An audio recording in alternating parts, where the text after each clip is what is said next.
This is Module 5, Lesson 4, Graphs of Functions and Equations. We're going to graph linear and nonlinear functions, determine whether these are linear or nonlinear, and we're going to determine whether a relation is a function from a graph.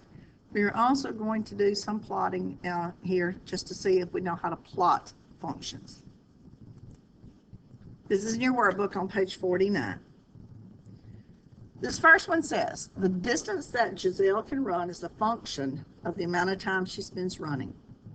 Giselle runs 3 miles in 21 minutes. There's our rate of change right there, guys, 3 miles in 21 minutes. Assume she runs at a constant rate, which means this is a linear equation. Write an equation in 2 variables that represents her distance run, y, as a function of time, x.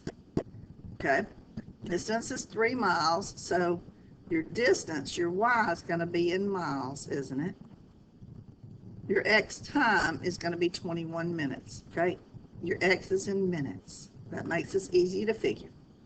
We start with y is equal to mx plus b. When you're doing a linear equation, you have to find what values go in for b and m. Y and x are your variables, okay? Those are the things that can change. Your x changes, you get out of y. Remember, input, output. M and B are the only 2 things you need to find. Now our B, does it say she has run anywhere at zero time? No. So our B is 0. We start at 0 miles. Our number of miles is going to be equal to some rate of change times the number of minutes plus 0, right? So let's find our rate of change, our M. Our M is always change in y over change in x, okay? What is our change in y over change in x? Is it miles per minute? Yes, our y is miles, miles per minute. 3 miles per 21 minutes. And I usually do this, guys, so I can know where my units are. My y is my miles, my x is my minutes. Now, let's reduce this 3 over 21. If I divide that by the greatest common factor, 3 over 3, I get 1 over 7. This tells me that she runs 1 mile each 7 minutes, right? So we plug it in, 1 mile each 7 minutes.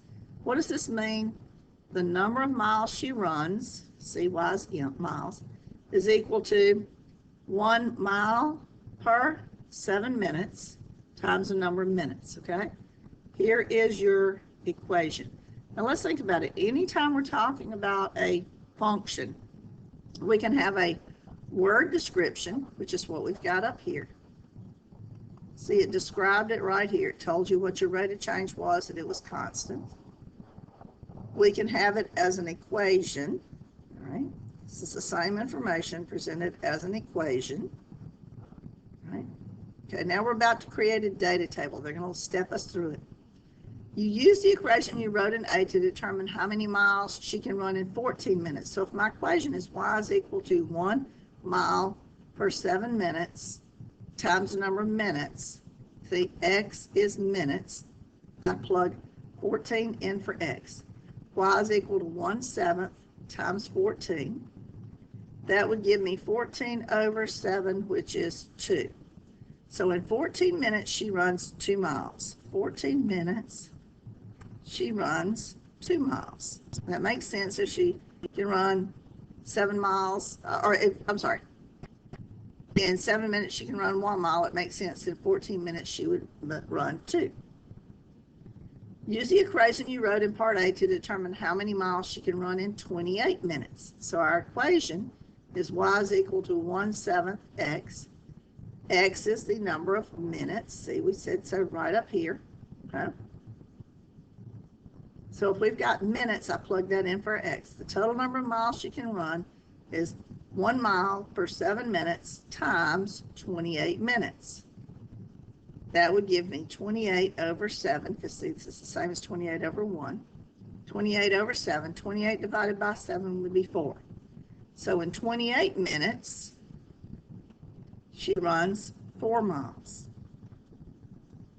Okay?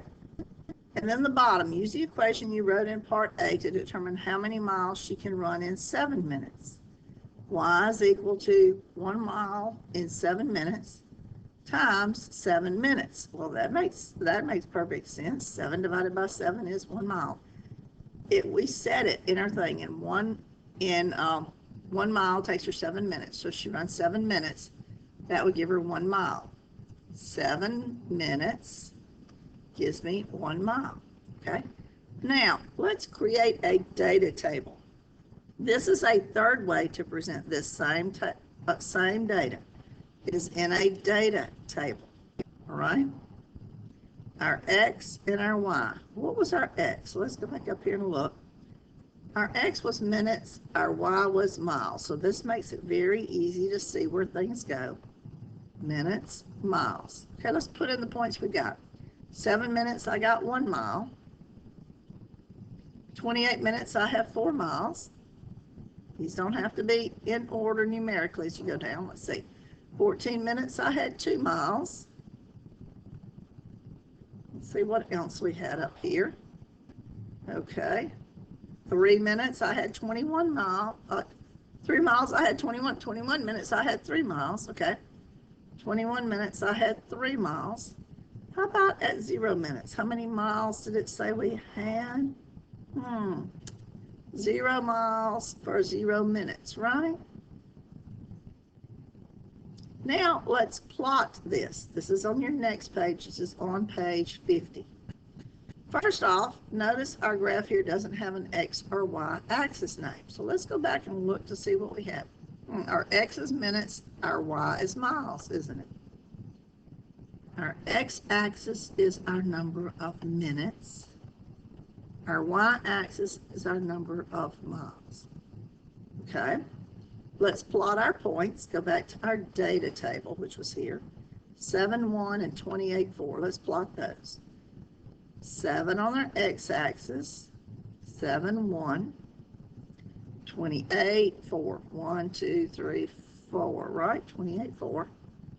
Okay, let's go back to our data table, see what else we had. 14, 2, 21, 3, and 0, 0. 14 minutes would be at 2 miles. 21 minutes was at 3 miles. 21 will be between 20 and 22. 3 miles, okay. And 0, 0, right? Okay, we've got them all in there, right? Okay, now all I've got to do is connect the points. If I connect those points, whoops. Let's connect the points.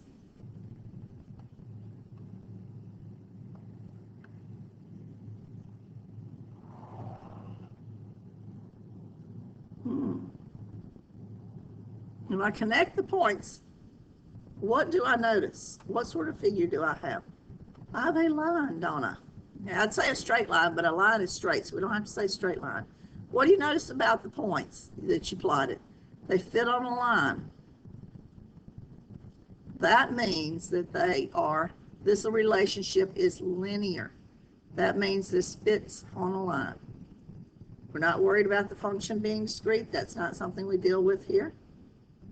Use the equation you wrote in A to determine how many miles Giselle can run in 36 minutes. Okay, then you write your answers in ordered pair and look at it on the graph. Is this where you expect it to be? Let's go back. What was our equation? Y is equal to 1/7 X. Okay? Y is equal to 1/7 X.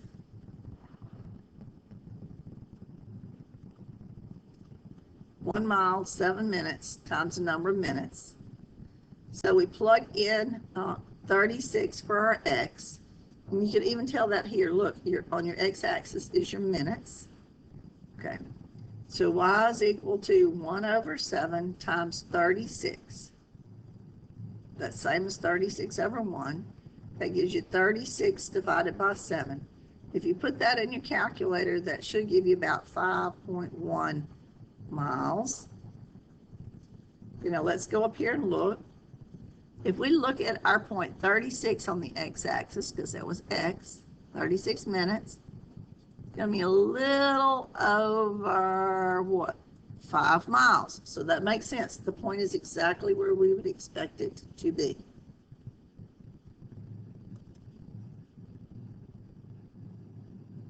Okay. We're going to skip that page, and we are going to page 52. So we looked at a linear relationship. Now, let's look now at a different relationship. Sketch the graph of the equation. So see, now they're giving this to you as an equation. They're not giving you a word problem. They just gave you an equation for y is equal to x squared. And they give us a data table down here. See, here's our equation. And all of this is different ways to express the same data. Back here, I meant to tell you this. How do we express this data here? We expressed it as a graph. I showed you 4 ways to express data. As a graph, same data. As a data table, as a word description, and as an equation. There's multiple ways to express any set of data, okay? And it's all the same data. Now back to what we were doing here on page 52. Y is equal to x squared. They want me to fill in the data table here from the equation. So x is our input, y is our output. We know that in all cases. Y is equal to x squared. Well, what's my x? It's 0. So y is equal to 0 squared. 0 squared is 0. Here my input is 1. Y is equal to 1 squared. 1 squared is 1. Here my input's 2. Y is equal to 2 squared. 2 squared is 4. Here my input's 3. Y is equal to 3 squared. 3 squared is 9. Here my input's 4. Y is equal to 4 squared. 4 squared is 16. Here my input's 5. Y is equal to 5 squared. 5 squared is 25. Here my input is 6. Y is equal to 6 squared. 6 squared is 36. Okay? That covers everything for this data table. Now they want us to plot it. They want us to create a graph. Okay? So we've had an equation. We've got a data table. We've got a graph. This is all the same data, right? They could have written some sort of word description. They didn't, but they gave us all these. Now let's plot our data. 0, 0, and 1, 1. Okay? And I don't really have an X and a Y descriptor. I don't have anything to put on those because they didn't give me anything. 0, 0, 1, 1. That'd be halfway between 0 and 2 there. What are my other points? 2, 4, 3, 9. Let's see. 2, 4, 3, 9. That's halfway between the 8 and the 10. Okay. 4, 16, 5, 25. 4, 16, 5, 25. That'd be halfway between the 24 and the 26. Okay.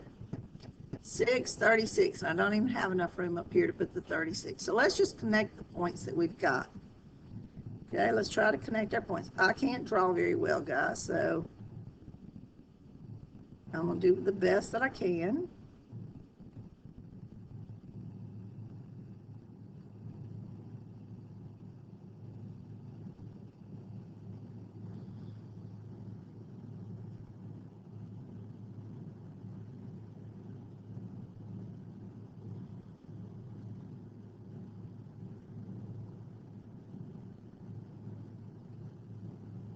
Okay, what does this look like?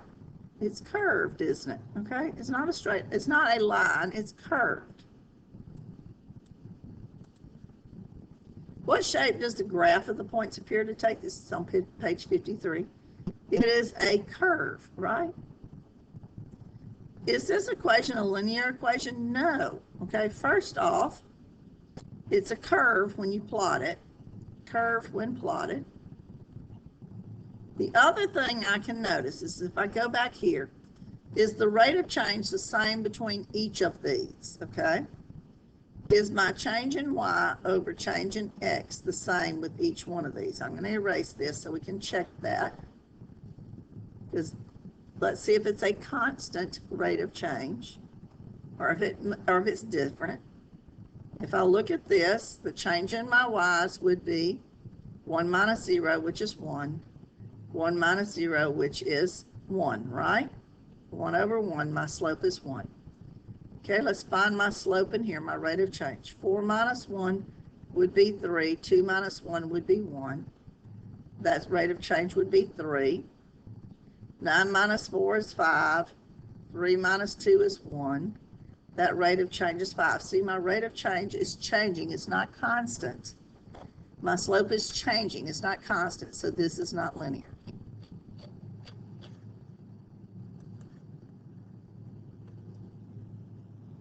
The rate of change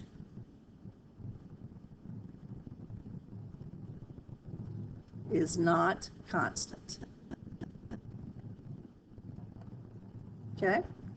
Now, consider the function that assigns to each square, so let's draw a square, a side length of s. So of each side is s units long. And its area is 8. Well, guys, we know the area of a square, or the area of a rectangle, is length times width. A square is a special type of rectangle. So its length and its width are both s in this case. So your area is equal to side squared. Doesn't that look an awful lot like this equation we just did, y is equal to x squared? Now we're just simply saying a is equal to s squared. Write an equation that describes this function. There we just did. Now let's talk about some of the input outputs, what they would look like. This is actually E, guys. I'm doing it up here. Here's my side, here's my area. If my side was 1, that means the area would be equal to 1 squared, which is 1. If my side were 2, area would be equal to 2 squared, which is 4. If my side length was 3, area would be equal to 3 squared, which is 9. Okay, same data that I was getting just a few minutes ago. Okay. In this case, because it is squared, guys, that means what I would have is a nonlinear relationship. I'm going back to this page so we can write a few things here and talk about nonlinear versus linear. This one is nonlinear. Okay. Nonlinear. Notice how there was a square in this? Notice how there was an exponent in that? A nonlinear function, the way we can describe them for what we're doing now, one description would be that it has an exponent on a variable.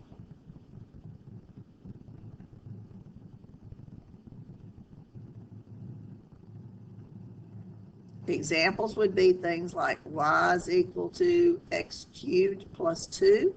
See, there's your exponent. Or what about y squared plus 8 is equal to x minus 3. There's an exponent on your variable.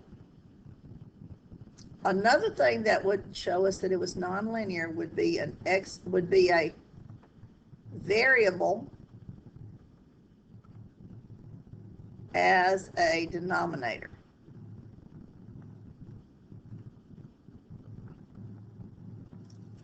Examples of that would be things like y is equal to 1 over x, or you could have y is equal to 3 over 2x, or you could even have, look at this, y is equal to x to the negative 1, because isn't that the same as y is equal to 1 over x? All of those would be non-linear, okay? Guys, if you don't have any exponents, you don't have any variables in the denominator, you're probably talking about a linear equation. And we will have to discern between linear and non-linear on your quiz. Okay? Now, on page 54, let's do 3. We're going to do one more of these where we're plotting it. The number of devices a particular manufacturer company can produce is a function of the number of hours spent making the device. On average, 4 devices are produced each hour. Okay, there's your rate of change right now because it says per. Assume the devices are produced at a constant rate. This tells me it's linear. Write an equation in 2 variables that describes the number of devices, y. So y is number of devices, right? I'll make myself a key so I can always go back to it, as a function of the time the company spends making the devices. Time is X. We're starting with the linear equation because it said there's a constant rate. Y is equal to mx plus b. When we're talking about a linear equation, we need to find the m and the b. The x and the y are the variables. We leave those alone when we're writing the equation. It says this is 4 devices produced each hour. My m is my change in y over my change in x. My x is usually, if I've got time, it's going to go down there. So this is 1 hour, 4 devices. I do 4 devices in 1 hour, right? 4 divided by 1 is 4. My m is 4. Y is equal to 4x. Now let's think about it. How many devices did I start with? At time 0, how many devices did I have? Where did I begin? I began with 0 devices. So y is equal to 4x. Use the equation you wrote in Part A to determine how many devices are produced in 8 hours. Here's our equation, guys. Let's remember. We had our word description. Here's our equation for this information. Now we're creating our data table, aren't we? They're stepping us through it. If you've got it for 8 hours, okay, y is equal to 4x. What's the hours? It's the time. It's the x. Y is equal to 4 times 8. 8 times 4 is 32. Okay, so in 8 hours, I get 32 devices, right? I'm going to put that in a data table in just a minute. How about in 6 hours? Okay, y is equal to 4x. Our x is hours, so y is equal to 4 times 6. 6 times 4 is 24. So in 6 hours, I produce 24 devices. And then D, how many do I produce in 4 hours? Y is equal to 4x. Y is equal to 4 times 4. 4 times 4 is 16. In 4 hours, I produce 16 devices. Okay, simple enough. Let's write our data table here. Let's make a data table, okay? Our x and our y. X was number of the time in hours, y is number of devices. So x is our hours, y is our number of devices. At 0 hours, how many did we make? Oh goodness, we talked about that. We had 0. What other points do we have? 4 hours, we had 16. 6 hours, we've got 24.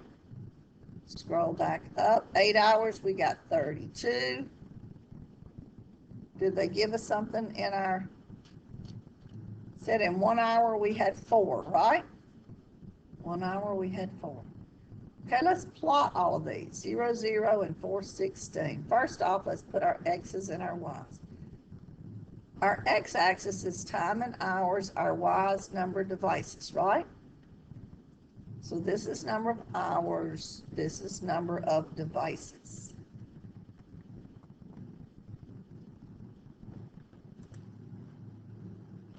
Let's go to our data table. 0, 0, and 4, 16.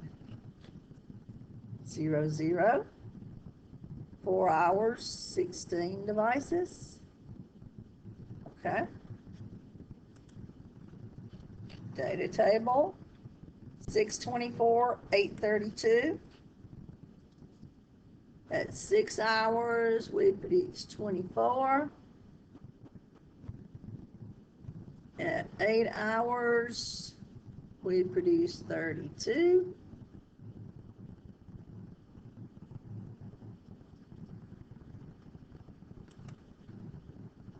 See if we have any other points. 1 and 4. At 1 hour, we produce 4 devices. Okay, so if I connect these points, let's see. Looks like a line to me. There you go. It is a line. Y is equal to mx plus b would have told me it was a line. Constant rate would have told me it's the line. The slope is the same between each of these guys. This is a line.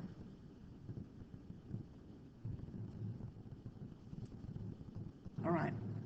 Now we're going to do something else. All we're going to do now is we're going to just determine whether or not each of these represents a graph. Each of these represents a function. We've talked about functions before. We know that something is a function if when I put in the points, if I give you points, oops, the x does not repeat. Let's say you've got 2, 1, 3, 5, 7, 8. See how the x does not repeat? For each input, we've got one output. The x does not repeat, okay? That would be a function. How do we tell if something's a function if all they give us a graph? Well, you could write out each point and see if the x's repeat, or you could use something called the pencil test, okay? Now I'm gonna think about this, guys. I can't really do it on here with you, but think about if you held a pencil straight up and down and you ran it across, okay? If I get to this line, how many points are on it? Just one. If I get to this line, how many points are on it? Just one. If I get over here and I got a ruler and I'm running across it, there's only 1 point, right? There's only 1 point on this line. There's only 1 point on this line. There's only 1 point here. So this is a function, okay?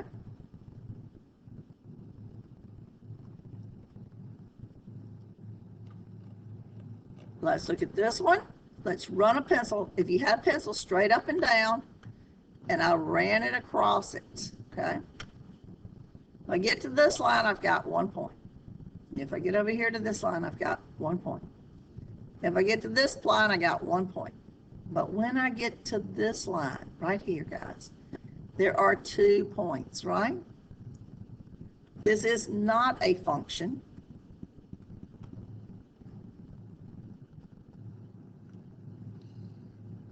It's not a function for this reason. On this line here, I've got these 2 points. This is input 6. Okay, now x is 6, right? Input 6 has 2 different outputs.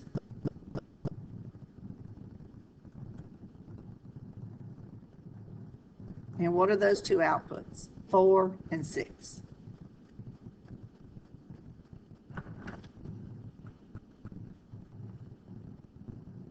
Okay.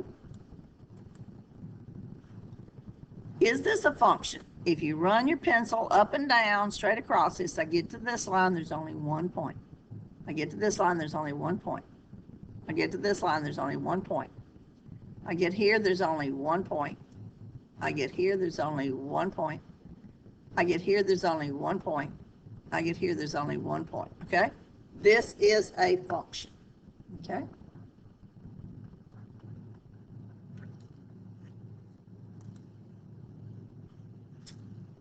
Let's scroll. All right, now let's go to page 70. Is this a function? As I scroll across with my pencil, if I'm holding my pencil up and down here vertically, this is 1 point on that line, this is 1 point on here, 1 point there, 1 point on this line. Oops, but if I get here, I got 2 points on this line, don't I? Okay?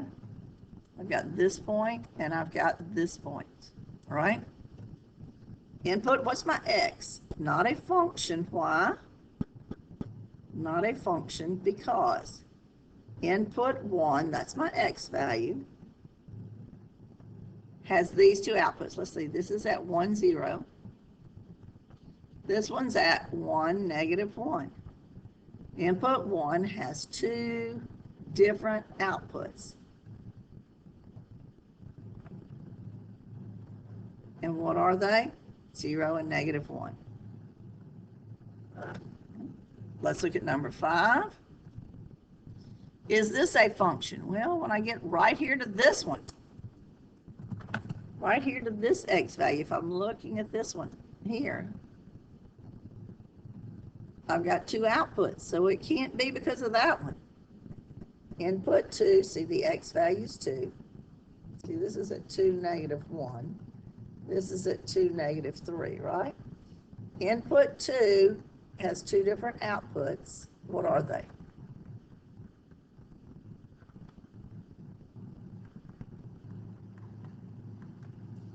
-1 and -3.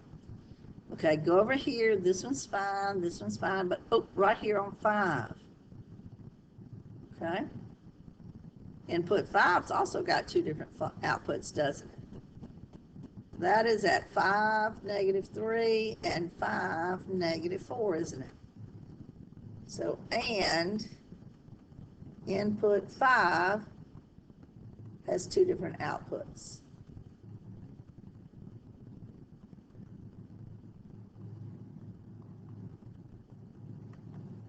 -3 and -4. Okay. And then let's look at number 6. Examine this graph and see if it's a function. Get to this line, there's only one thing on that line, one thing on that line, one thing on that line, 1 point on that line, 1 point on this one. This one is a function. Okay? Now let's go back to, I skipped over. Okay, no, I think we're not going to do that one. That's right. Okay.